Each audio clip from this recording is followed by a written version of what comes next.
The pairs of corresponding angles. So corresponding angles na நமக்கு எப்படி இருக்கணும், சேம் சைடில் தான் இருக்கணும். சேம் சைடில் லைனுக்கு மேலே ஃபார்ம் ஆயிருந்ததுன்னா லைனுக்கு மேலே இருக்கணும், லைனுக்கு கீழே இருந்துச்சுன்னா லைனுக்கு கீழே இருக்கணும். அந்த மாதிரி நம்ம பேர் எடுக்கணும்.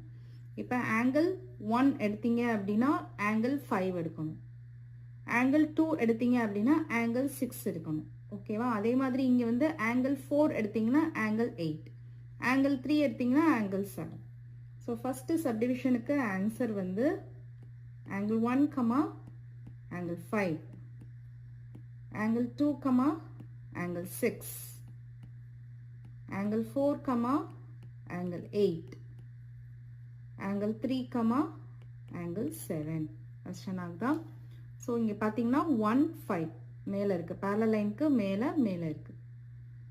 2 6 கீழே இருக்கு, சேம் சைடு